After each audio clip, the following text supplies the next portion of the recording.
వచ్చే ప్రయత్నం చేశాడు. సో అమెరికాని ఎలా నమ్మాలి, పాకిస్తాన్ని ఎలా నమ్మాలి అనే ఒక విషయం గురించి పెద్ద ఎత్తున చర్చ జరుగుతోంది. సార్ పాకిస్తాన్ ఎప్పుడూ మనకు దుష్మనే, మనం ఓన్ని ఎనిమిగానే చూస్తాము.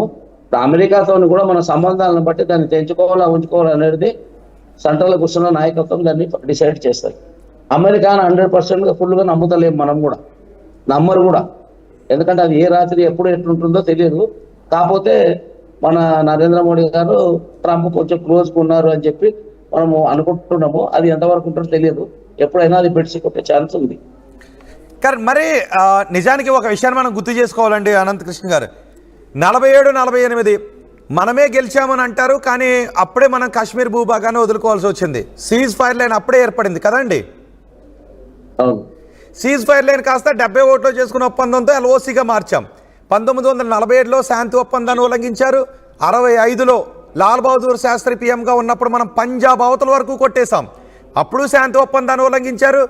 మళ్ళీ 70 ఓట్లు 90,000 మంది సైనికులు మనకు పట్టుబడ్డ మళ్ళీ శాంతి ఒప్పందాన్ని ఉల్లంఘించారు. కార్గిల్ సమయంలోనూ శాంతి ఒప్పందాన్ని ఉల్లంఘించారు. ఇది 2025. ఇప్పుడు మళ్ళీ శాంతి ఒప్పందం అన్నారు. రేపు 2025 తర్వాత 2045లోనో 50లోనో మళ్ళీ ఇదే పాకిస్తాన్ తోక దాడిస్తే అయ్యో 2025లో కొట్టేసి ఉండాల్సిందే అని మనం అనుకునే పరిస్థితి ఉంటుందా? మన దుర్భాగ్యం ఏంటంటే 47, 65, 71 టార్గెట్ 71లో మొత్తమే మనం ఆక్యుపైడ్ చేసుకున్నాం పాకిస్తాన్. యాక్చువల్గా దొంగది మన దగ్గర ఉన్నది. అప్పుడు ఇందిరాగాంధీ ఏం చేశారంటే, మేము ఒక స్నేహాస్తం అందిస్తున్నాం మీకు, మేము ఎప్పుడు మీ దగ్గర ఫ్రెండ్స్గానే ఉంటామని చెప్పి కొంత భూభాగాన్ని వాళ్ళకి ఇచ్చేసింది. మనకి మనం ఆక్యుపై చెప్పి లైన్ ఆఫ్ కంట్రోల్ ఒక గీత గీసిండ్రు. ఇది ఇది ఇండియాది, ఇది దీంట్లో ఏముంది, సిమ్లా ఒప్పందం అంటే 1972 సిమ్లా ఒప్పందం చేసుకుంది. దాంట్లో ఏముందంటే సెంట్రల్లో అంటే 2 దేశాల మధ్య 3వ దేశం దేంట్లో ఇంటర్ఫియర్ కాకూడదు, ఎస్పెషల్లీ కాశ్మీర్లో. ప్లస్ ఎల్ఓసిలో కూడా ఎప్పుడు శాంతియుతంగా ఉండాలి. ఎల్ఓసిని ఆ రూల్స్ అండ్ రెగ్యులేషన్ క్రాస్ అయి చేయకూడదు. కానీ వాళ్ళు ఎప్పుడు ఎల్ఓసికి ఆ మర్యాద ఇస్తలేరు. రాసుకున్న ఒప్పందాన్ని ఎప్పుడు ఉల్లంఘిస్తూనే ఉన్నారు. వాడికి ఎప్పుడంటే అప్పుడు ఫైర్ చేస్తున్నారు. అయితే ఈ సిమ్లా ఒప్పందంలో సింధు నది కూడా ఉంది. ఇప్పుడు సిమ్లా ఒప్పందం ఒకవేళ మనం క్యాన్సిల్ చేసుకుంటే మెయిన్ గా సింధు వాటర్ తో వాళ్ళు 10% అగ్రికల్చర్, 20% బిజినెస్ నడుస్తుంది. సింధు వాటర్ ఇవ్వకపోతే పాకిస్తాన్ చాలా చాలా ఆర్థికంగా దెబ్బతింటది. మరి ఇప్పుడు ఇందులో టీజీఎంఓలు ఏం మాట్లాడారు, సీజ్ ఫైర్ అయింది, సీజ్ ఫైర్ అయినాక మరి సింధు జలాలు ఇస్తాడా ఇవ్వడా అనేది అది ప్రధానమంత్రి చెప్పాలి. సో ఏంటి ఇక నుంచి మన వ్యూహం ఎలా ఉండాలి పాకిస్తాన్ విషయంలో? దాని నుంచి ఊఎం క్లియర్ గా రాత్రే చెప్పాడు, క్లియర్ కట్ గా ప్రైమ్ మినిస్టర్ ఒక్క రౌండ్ వచ్చినా మీ దగ్గర నుంచి మేము అది యుద్ధం అనే మేము తీసుకొని మేము దాని మీద యాక్టివ్ అవుతామని చెప్పాడు. కనుక వాళ్ళు మీద మళ్ళీ పిచ్చి పిచ్చి పనులు చేసి ఈసారి దెబ్బ గట్టిగానే ఉంటుందని అనుకుంటున్నాం. రైట్. ఒకవేళ నిజంగా అంటే పాకిస్తాన్ మనం నమ్మలేం. గతంలో 4 సార్లు యుద్ధాలు జరిగిన పరిస్థితుల్లోనూ తోకజాడించింది. అడపాదడప మధ్యలో ముంబై పేలుళ్ల దగ్గర నుంచి పెహల్గాం పేలుళ్ల వరకు, పుల్వామా పేలుళ్లు ఇవన్నీ చేసుకుంటూనే వచ్చింది. మళ్ళీ నెక్స్ట్ జరిగితే ఇదే అమెరికా, మళ్ళీ ఇదే టర్కీ లాంటి మళ్ళీ మెద్దులో మేమున్నాము అని రావు అనుకోవచ్చు అంటారా? ఇది ఇప్పుడు ఎట్లుంటుందంటే, ఒక దేశం బాగుపడుతుంటే మిగతా దేశాలకు అక్కసు ఉంటుంది. అది కామన్ అంతే. ఎందుకంటే మీరే ఇంట్లో మనం ఒక డెవలప్ అవుతున్నా మన ఇంట్లో రిలేటివ్స్ కి నచ్చదు. అట్లా ఇప్పుడు ఇండియా ఎక్కడో ఉన్నది పొజిషన్ లో, ఇండియా మంచిగా ఇప్పుడు 5th పొజిషన్ లో ఉంది ఆర్థికంగా. అంటే రేపు 3rd పొజిషన్ కు 2nd వస్తుందని చెప్పి ఆల్రెడీ మోడీ గారు ఎలక్షన్ కన్నా ముందే చెప్పారు.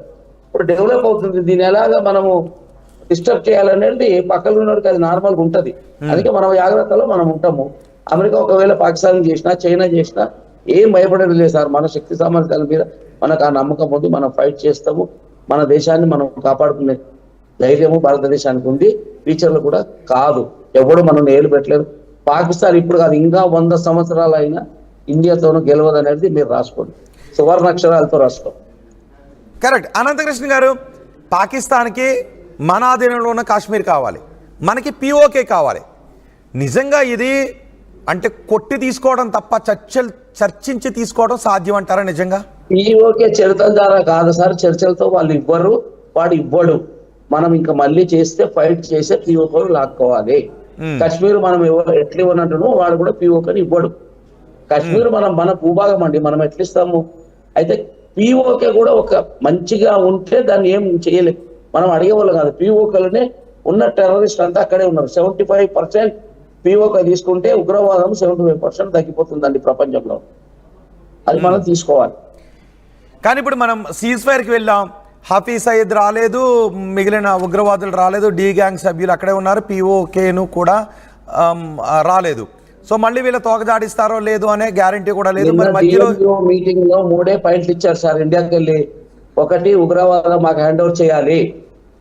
రెండవది, ఎవరెవరు ఉగ్రవాదులు ఉన్నారో పేర్లతో సాధించారు వీళ్ళని మాకు హ్యాండ్ ఓవర్ చేయాలి, పిఓకి మాకు ఇవ్వాలి. విన్నారా సార్? మీరు అడ్డదిడ్డమైన ఫైరింగ్ చేస్తే మేము ఈ 3 షరతులు పెట్టారు. మరి వాడు 3 ఒప్పుకుంటారా ఒప్పుకోరా అనేది వేచి చూడాలి.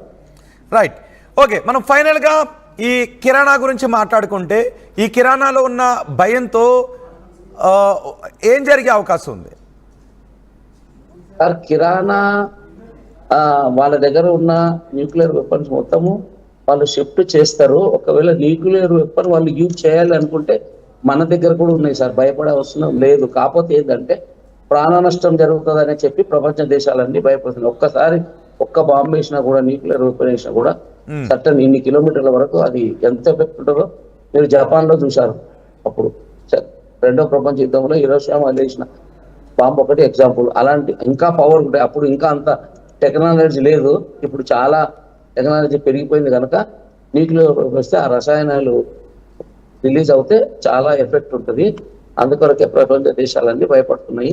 కాకపోతే ఇప్పుడు పాకిస్తాన్ దగ్గర 170, మన దగ్గర 172 అంటుంది. అన్ని యూజ్ చేసి అక్కర్లేదు, 1-2 యూజ్ చేస్తే చాలు, దేశం మొత్తం నాశనం అవుతుంది.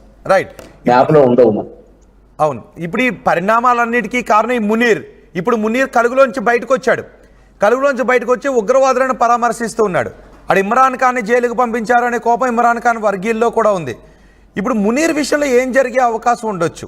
మునీర్ మళ్ళీ ముషర్రఫ్ లాగా మారే అవకాశం. మునీర్ ప్రైమ్ మినిస్టర్ అన్నా చేంజ్ చేస్తాడు, ప్రెసిడెంట్ రూల్ అన్నా తీసుకుంటారు. లేదు అంటే మునీర్ ను చేంజ్ చేసి వేరే ఎవరన్నా పెడతారు. ఈ రెండు అయితే ఇమీడియట్లీ 10 రోజులలో జరుగుతాయి. మళ్ళీ మీరు కావాలంటే 10 రోజుల తర్వాత నాకు ఫోన్ చేయండి. ఆర్మీ అన్నా సత్తాలకు వస్తుంది. లేదు అంటే ప్రైమ్ మినిస్టర్ మునీర్ అన్నా చేంజ్ చేస్తారు. ఈ రెండైతే ఖచ్చితంగా జరుగుతాయి. ఎందుకంటే అట్టర్ ఫ్లాప్ జనరల్ వాడు, అట్టర్ ఫ్లాప్. వాడు చేసిన ప్లాన్కే, వాడు చేసిన పాపానికే ఈరోజు పాకిస్తాన్ మూల్యం అనుభవించింది. ఈ టెర్రరిస్ట్ యాక్ట్ 26 మందిని మన పౌరులను చంపారో దాంట్లో మునీర్ అస్తమే. 100% మునీర్ దీనికి ప్లాన్ చేశాడు, ఒక జనరల్. అందుకొరకు వాడిని ఒకవేళ, ఎందుకంటే ప్రజలు కూడా చూశారు, పాకిస్తాన్ ప్రజలు కూడా అది తప్పు అంటున్నారు. ప్రజలు అయితే తప్పు అంటున్నారు, ఇండియా చేసింది 100% కరెక్ట్ అంటారు. ఒకవేళ పబ్లిక్ తిరగబడుతుంది. ఎందుకంటే ఈ ఇమ్రాన్ ఖాన్ పార్టీ ఏదైతుందో ఆల్రెడీ వాళ్ళు రోడ్డు మీదకి వచ్చిండ్రు. వాళ్ళు పబ్లిక్ ఇండియాకే సపోర్ట్ చేస్తున్నారు, పాకిస్తాన్ పబ్లిక్ కూడా ఇండియాకి సపోర్ట్ చేస్తున్నారు. మన ఒక ముస్లిం కామెంట్ చేశాడు, మీరు విన్నర్ లేదు ఏమని, ఈ మన యోగి ఆదిత్యనాథ్ ఏదో 15 మినిట్ మే పాకిస్తాన్ కు ఖతం కడితే అంటున్నాడు. అంటే ఇంకా వాళ్ళకి ఎంత ఆక్రోశం ఉంటే ఆ మాట అంటారు చెప్పండి.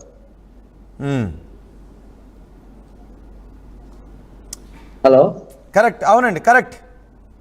సో పాలకులే ప్రజలే అక్కడ పాలకులపై తిరగబడే రోజు దగ్గరలోనే ఉందనుకోవచ్చు అంటారు సార్. 10 రోజులలో చేంజెస్ అవుతాయి. అక్కడ మునీర్ అన్న ఉండడు, లేకుంటే ప్రైమ్ మినిస్టర్ షాబాజ్ షరీఫ్ అన్న ఉండడు. ఇంతట్లో ఎవడో ఒకటి చేంజ్ అవుతారు చూడండి.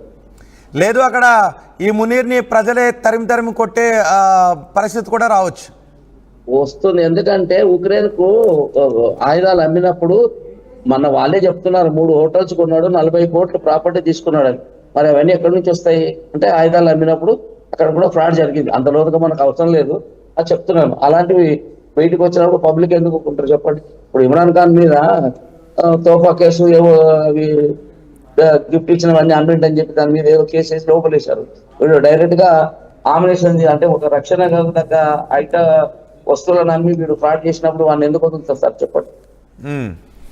సో సింగపూర్ లేదా 3 చెప్పండి, కరెక్ట్, చెప్పండి.